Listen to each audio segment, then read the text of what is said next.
It is our pleasure to be joined by one of the morning animals. He is also he's the big guy over there at Soonerscoop.com. Carey Murdock is in the house. What's going on, buddy? It's good to be back. I promised Teddy less bidet talk on this appearance. If I remember last time, that was the talk of the town. Yeah, no, Well, let's get a bidet update. Let's start there. It How was we still difficult going being strong? in. It was difficult being in Nashville for 4 days without the bidet. I'm not going to lie. I missed it. I don't feel like the SEC's a bidet conference for whatever reason. I don't know about that, Teddy. I mean, Really? they're at everything. I mean, they're kind of hoity-toity. I will say this, and I know you probably want to ask questions. I'm just going into it. I came away from that thing thinking okay, this is set up as almost a league above a different sport almost. Like it's not the NFL, but it seems to be run a little bit more like the NFL than anything I've ever experienced. From all the stuff that goes into it, all the resources, like more of a commercialized affair. I mean, the thing that really is an advantage, which I didn't realize going in, is the SEC has one broadcast partner, one rights partner, ESPN, and that makes such a difference because ESPN, it's obvious they put all their weight behind the SEC. Like it was, you're there for 4 days. It's basically a live television program with all these different programming shows on. Whether it's Dari leading things at the desk or Paul Feinbaum having his show, but just all these people coming in and out, and it was just fascinating to me because I was like, wow, ESPN has really kind of corporatized a conference here by making it a professional, basically entity all of its own.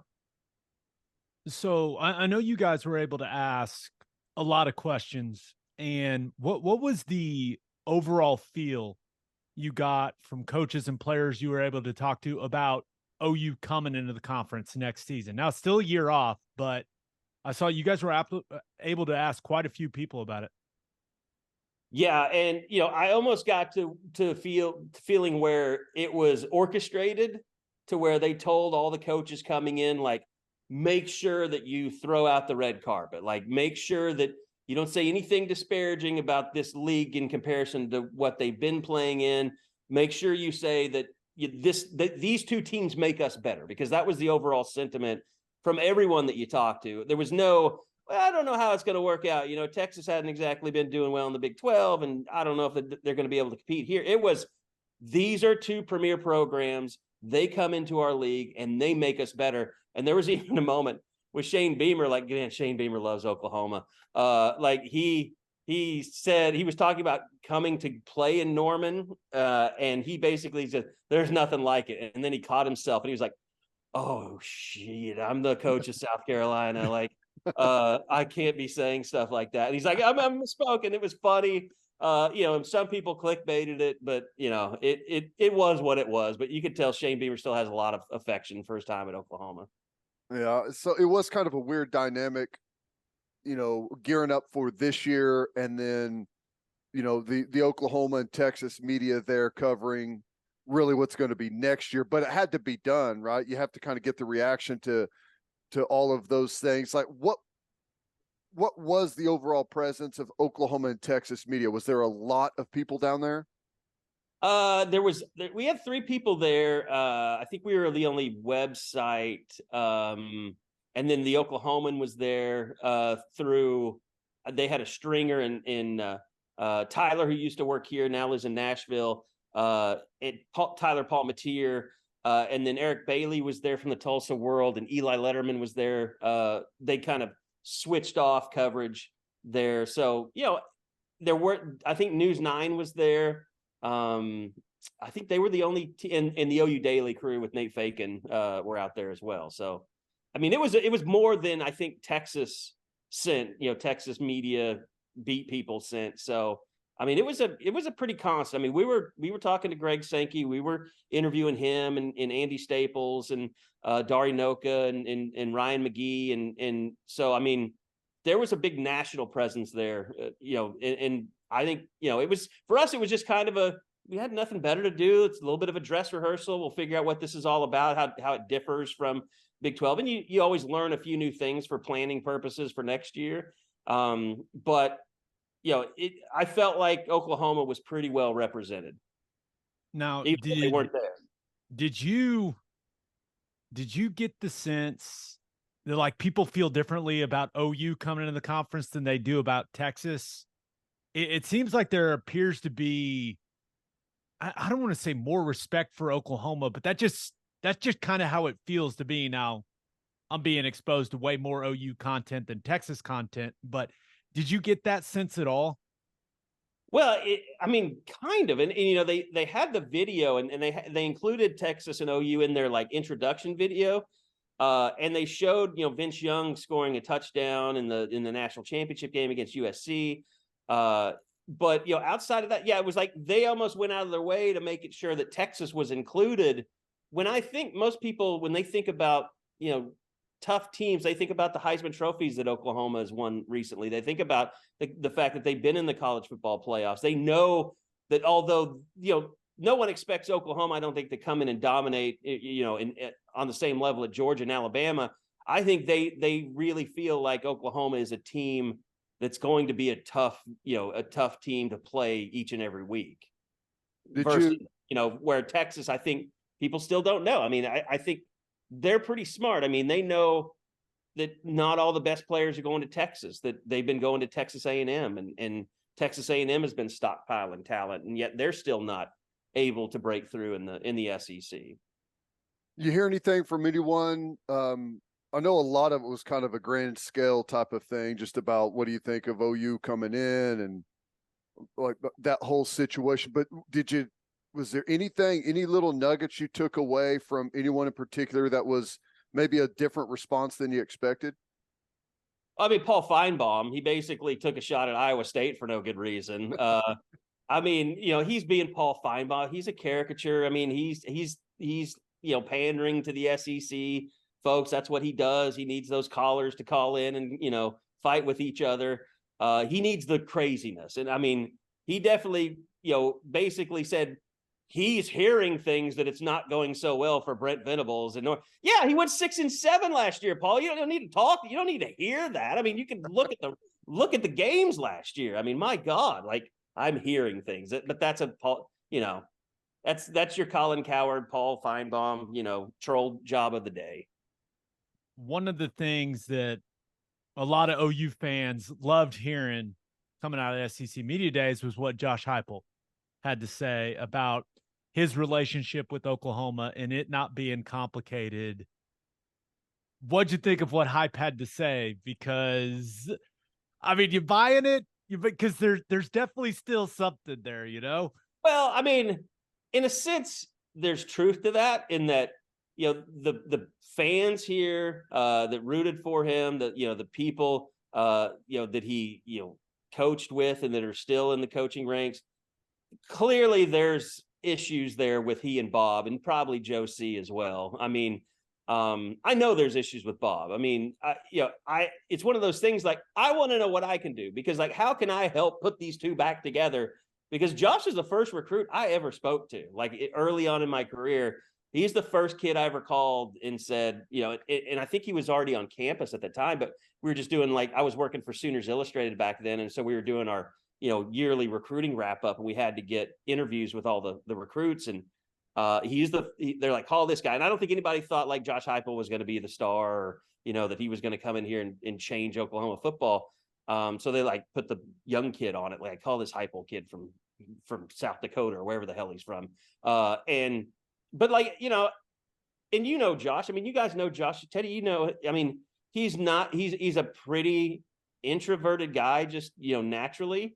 And, I think I remember talking to Josh, like his dream was to one day replace Bob Stoops as the head coach at Oklahoma. And, for things to go down the way they did, and to be let go and to have someone else come in that had a lot more success and was able to kind of, run things as his own, just be left alone and run his offense.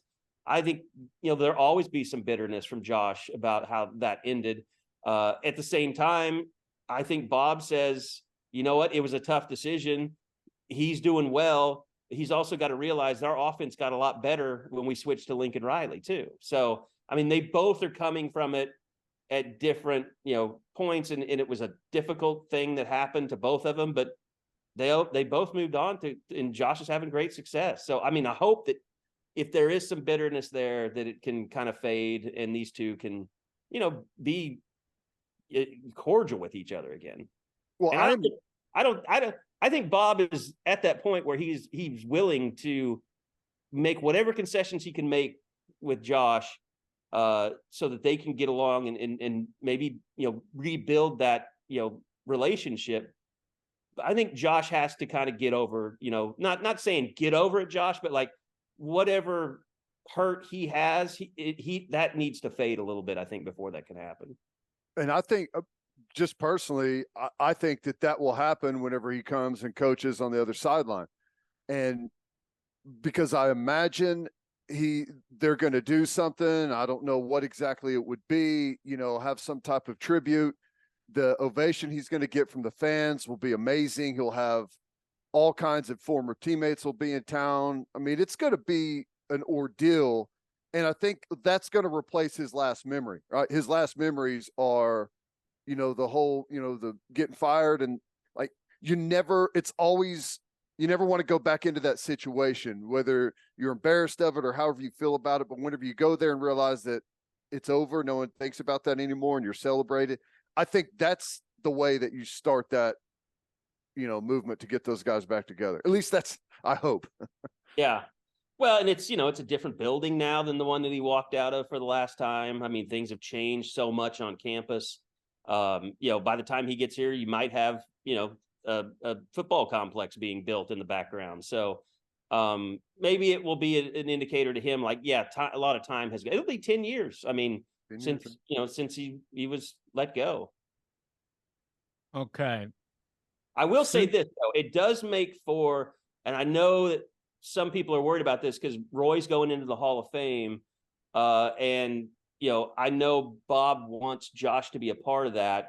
So, how does that happen? Like, does Josh stay away from Roy's induction because he's uncomfortable being around Bob? And they were out there together in Vegas. Well, that was, I hesitate saying this because I have had discussions with Bob about, some of this stuff. He doesn't want me, he didn't want to go on the record or anything, but I know he appreciated very much that Josh came up to him in Vegas, tapped him on the shoulder and said, congratulations.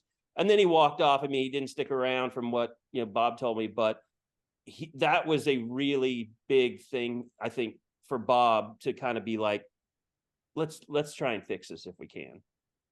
Yeah. I think we can all agree it's time, right? Yeah. It's time. Yeah. And just, it'd be best for everyone involved, right? I mean, it's just weird because it like, just personally, it hurts. Like, just being around both of those for my entire career, watching Josh's coaching tenure, like, it hurts to know that that's a strained relationship still. Yeah, no doubt. All right. Now, the lifeblood of Sooner Scoop is recruiting. I mean, that's how it's been for a long time. I have to imagine the board has been good lately, by the way. Yeah. Yeah. I have to imagine the board's lit up after the Taylor Tatum commitment. Just, how exciting and how big is that, right? A 5-star running back. I mean, it's been a while, man. I mean, it shows you that DeMarco's doing a great job. And, it's so funny too, because he was in limbo, when Lincoln left. Like, was he going to go to USC with Lincoln? Did he have a job here if he stayed? He wanted to be here. I think he and Cale, they were the ones that stepped up and really spearheaded the recruiting when nobody was here, before they hired Brent. So it is a moment I think you should take a moment to really recognize DeMarco Murray and the job that he's done. Not just as a recruiter, but a coach and a developer, because right now that stable looks really stocked and there's more coming than just what's on the roster right now, including Tatum. Well, I think it's interesting, and this is just recruiting whenever you look at it across the board. That one came down to the final two, Oklahoma and USC. The Jaden Jackson kid is, Florida and Texas, and I don't know, was Ohio State in there, I think. Yeah. It feels like almost every battle now we're up against the right people. Mm-hmm. And it wasn't very long ago that we were not winning very many recruiting competitions against those schools at, we would at maybe some skill spots like wide receiver and quarterback, but really nowhere else were we winning those recruiting battles. Yeah, and that's the one thing, you mentioned the Jaden kid, like he's a 3-star, but you look at his offer list, and whenever I see offer lists like that, I'm like, I don't care what star he has. Tells you a little bit more than the rating. Yeah, exactly. But that's the thing about the SEC and that term is Oklahoma SEC ready. It's in the trenches where to me on the field, when it comes to the X's and O's, where you're SEC ready based on how good you are on both sides of the line, how deep you are, how talented you are on the defensive line. And so, it's Todd Bates' time. It's his time. And, there's the big names that are still out there, David Stone and the Nigel kid and they already lost out on the other kid. But I mean, those are two really big names, Nigel Smith and David Stone, that make this recruiting class go from really good to great. And that also gets you SEC ready if you can sign two guys like that. What are you guys hearing? And I know that, Josh McCuistion is the one that is really on top of the recruiting stuff and is talking to a lot of the prospects, but what are you guys hearing from these recruits about Venables and the staff as recruiters? Like, are you guys hearing a bunch of positive feedback about the way that they're going about it? Yeah. I mean, obviously, they're doing so well. I think when you see it, what Brent brings and what his staff brings and what Todd Bates brings is, I've been told this for years. It's always about relationships in recruiting. And these are guys that are really good at building relationships, not just with the player, but with the family, with the coaches, with the trainers. There's no, stone they'll leave unturned in order to build a better relationship with a recruit. And, I know Brent knew that coming in, but you bring in Todd Bates and Miguel Chavis, this guy that's learning that. On the defensive side of the ball, the reason they can go 6-7 and be attracting all these players is because they believe. They believe in these guys, and they have the personalities to build those relationships so that they, build that trust that, we're going to turn this thing around and you're going to be a part of it. And, it's just like with Tatum. Then you add in the SEC, and he mentioned that when he announced his commitment that playing in the SEC, playing both baseball and football is, something that was a real, kind of decision turner for him. How do you compare like the overall recruiting with the last regime, and like how do you think why with the trajectory it's on? And that probably you have to get into think of what this season may hold record wise, but like how does it compare to where it was before, and where do you think this thing can end up if like the football goes according to plan? Yeah. Okay. Comparing it to kind of the last regime, obviously, they did a lot of good things and signed, if Lincoln had stayed here, he would have continued to recruit really well. I see the Perrion Winfrey thing that happened and the Jordan Addison speeding thing that happened over the weekend or this last week. And it makes me think okay, well, they were really good at getting these players in, but you look at the 3 5-star receivers that are no longer here, and Trajan Bridges and Theo Weiss and Jaden Hazelwood. That was the thing about that former staff, is they could get some of those guys, but they didn't either develop them or they lost, they lost them to the portal or transfer or whatever. They never could really keep those guys happy. Or you kind of, and that forced him to kind of take chances. We all heard, stuff that was going on with Perrion when he was playing here. I don't know if Perrion ever would have survived under Brent Venables. He might have gotten kicked off the team for some of the stuff that went on. Then he gets to the NFL, and it's no one was surprised when they found out he was released because of off the field behavior. So I think there's an attention to detail with this staff that wasn't there with the last staff. I think it's that you see more evaluation. Now we'll find out if that works, for Brent, but like the preferred walk-on stuff it comes at much greater frequency with this staff than the last staff. Is there 40 walk-ons now? Something like that. Yeah. I mean, they said there's over 120 players, right? Yeah, it's insane. I mean, the numbers trying to figure them out is insane. And, it's like, kids they're figuring out like, I'm going to enter the portal. And then they have to be told like, well, there's no portal right now. You can't just do whatever you want anymore. So I don't know how all this works out. Like it's crazy, but I mean, they are turning over every freaking rock that they can to just try and find a guy. I mean, that they think could be something. And, it's like they can kind of let those guys go if they don't turn out to be. It's kind of a no risk, situation when you offer that many preferred walk-ons, except I'm pretty sure you have to have a roster of 105 when the season starts. They'll figure it out. They'll figure it out when it's still a rule. I mean, I don't know. There's not a lot of rules anymore, but I think that's still one.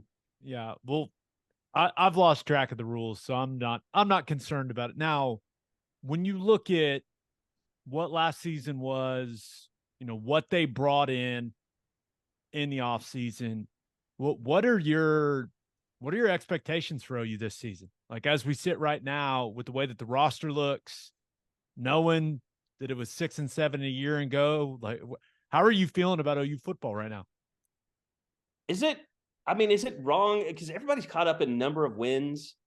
And I think if the things go right that you want to see, 9 or 10 wins should be no problem.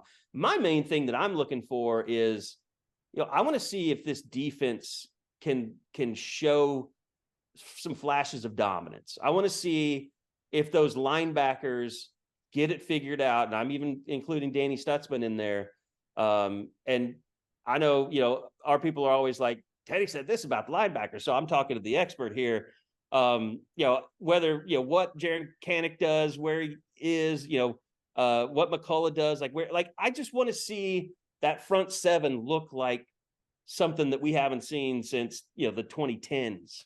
I mean, it's like, I just want to see a defense start to feel like it's an Oklahoma defense, an early Bob Stoops Oklahoma defense again. And then offensively, you just want to see them work out that stuff with the time management and the tempo and all that stuff. Like, I think if all that gets worked out and you're playing defense, I feel pretty good that this team can easily win 9 games and should win 10 games. Yep. I think one of the most interesting things about the upcoming season is how different it's going to be for the offense, knowing that they are in a much better position at backup quarterback than they were a year ago. Yeah. And what does that mean for the offense? And what do you think? What have you heard? What do you expect of the role that Jackson Arnold has in the offense? I mean, not forget injury or anything like that. Just as they come out of the gate, is he going to be a piece of what they do?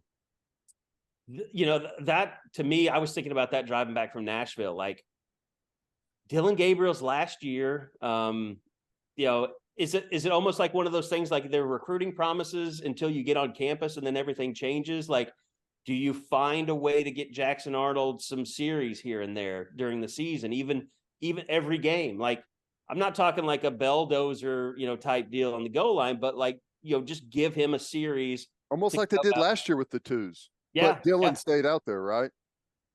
Well, they did that a lot with I mean, they would do that. I don't know. I was so surprised last year that they did not sub out receivers as often as they did, because they went with Farouk and Mims and Drake most of the time. And nobody else really played that much. So I just don't feel like Lebby is a guy that really plays the development game in the middle of the season. Or maybe that you could say that's, on Washington last year, being a young coach, not wanting people out there that are going to mess up. I don't know, but that's all we have to go. And, running back, it was like, you really didn't saw Chuck until the bowl game. And then you saw him and you're like, wow, why didn't we see more of that? But Eric Gray had a good year. So to me, that's a huge question. Like, I think it would going into the SEC, I would like, as a, just someone that puts on a GM hat or whatever, like to play armchair GM, I would like to see Jackson Arnold get some series in games, and in the first half, in the second, maybe just do one series a half, but they've got to run a better offense than they ran last year. So it's going to do no good if he goes out there and three and outs at every time either. Yeah. We'll see the number of young guys that get on the field. I do think that's going to be an interesting piece of this whole thing this season. Okay. You guys made a very significant decision at Sooner Scoop. You left Rivals. You went to On3. I think this could lead to an interesting discussion about how college football is being covered from a media standpoint, but we can take this as deep as you want it to go. But what all went into that decision, and how difficult was that decision for you guys? I mean, it was long. I mean, Gabe, I mean, you kind of, I don't know. I think maybe I even kind of kept a lot of stuff from you while that was going on, more than usual. But, it was about a 6-month process where we talked to everybody. 24/7 came after us. On3 came after us. Rivals knew that we were talking to people, and they we gave them every opportunity, to do the things that we wanted to do. But look, Shannon Terry is a guy. He's as big a visionary as this industry's had. He started Rivals. He started 24/7. Now he's doing On3. And he is, really plugged into the NIL space. And, a big part of On3 is working with, players on NIL and being leaders in that industry. But, I think it was the best way to say it is just, we had our time at Rivals. I have no hard feelings, nothing bad to say. I think they would say the same thing. It's kind of one of those things. I'm never going to be mad at people that paid me a bunch of money, regardless if I'm still there or not. So I don't know how you feel about NFL teams, guys, but like, I can't really hate on someone that helped me, make a living for 20 years or, 18 years, whatever it was. And I think there are a lot of really good people at Rivals that are, do a lot of really good work. I just think, On3 had the best vision moving forward. We didn't just want to be a content farm where we're just cranking out contents to get clicks. We care about the subscription business. That's why we hired George Stoya, one of the best young writers in the country. He wanted to get back to college football, and I knew moving to On3 would allow us to bring him on board with, extra resources and just kind of, how I view media.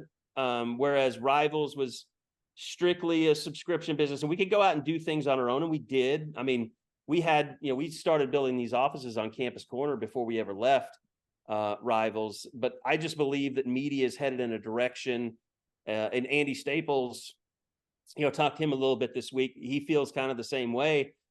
You see like The Athletic just kind of giving up on beat writers and letting them go or moving them elsewhere. You see all these major national outlets kind of treating college football as a secondary sport, because it's all just about media rights and not so much about coverage. And there's so many fans out there and so much passion for college football. It's just like you guys starting the podcast. I mean, this people, they consume content in so many different ways now. And it's not just, newspapers or radio or, a 5-minute newscast at the end of the night on, NBC or ABC. I mean, they're on YouTube, they're on podcasting platforms, they're on Twitch, they're consuming content in all these different ways. And I thought On3 was the best way for us to continue kind of building this out to where we're not just a subscription-based website. We're not just a YouTube channel. We're not just a podcast. And we're going to keep exploring things. So that was, I felt like On3 was the best place for us to be able to kind of do that. And they understood. Nobody really understands where the media is going with all this. It's just like ESPN right now. I mean, they're trying to figure out their plus stuff versus, what kind of anchors they need or who should they be employing. I mean, they've had massive layoffs. Like everyone's trying to figure out all these different content spaces and where to be.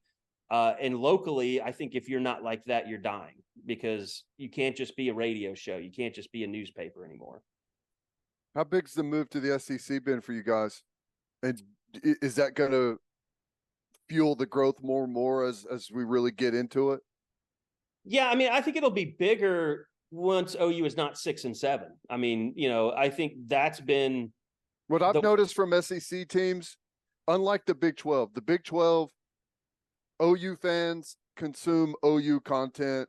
Kansas State fans consume Kansas State content. It is not like that in the SEC. If you play an SEC school, like the weeks and even months leading up to it, you can see them digitally consuming your content. So I feel like there's going to be some growth there from that.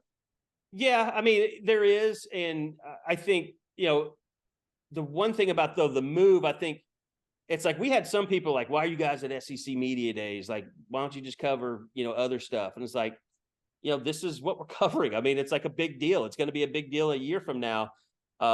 It's just, I think as it gets closer, it gets to become a bigger deal. But you know how it is. I mean, this has kind of become the new realignment, is talking about, OU's move to the SEC and what's going to happen to the Pac-12. And, and I certainly think that, the Big 12's in good hands with Brett Yormark. And I think the league will be fine. But, OU did what they had to do. Texas did what they had to do. And after being at SEC Media Days, I totally get it. Like, it's a monster. The SEC is a monster in the way that the Big 12 was never going to be. And I mean, they're adding the 2 tentpole, teams from the Big 12.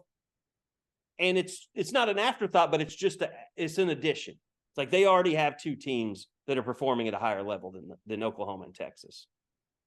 Yep. Well, I hope you had a fun time in Nashville. Thanks for taking the time, buddy. Love you. I'm sorry you weren't there. You should have been there. Listen, the 2-year-old and 3-month-old did. Hey, honey, can I go to Nashville for a couple days? How do you think that would have gone for me, Carey? I could tell Jared had to get guy night passes because the family was nowhere to be found. Yeah, it is what it is. Hey, next year, Dallas, that's easy, baby. It'll be awesome. I'm lucky. I love the Omni. I mean, and that's the thing. It's like the Big 12. I hated how they separated like the media hotel from the event, because it's just like that. The media hotel was where they had SEC Media Days in Nashville. It was the Grand Hyatt. And it just makes it so much more pleasurable. Like, you're in your room, you come down, you do everything. You go back to your room. It makes it a bigger deal going out on the town, at night. So I'm definitely looking forward to, SEC Media Days in Dallas versus Big 12, where, sitting there at the cavernous Jerry world. Yeah. You and me both, brother. Thanks for the time, buddy. Appreciate you. All right, guys.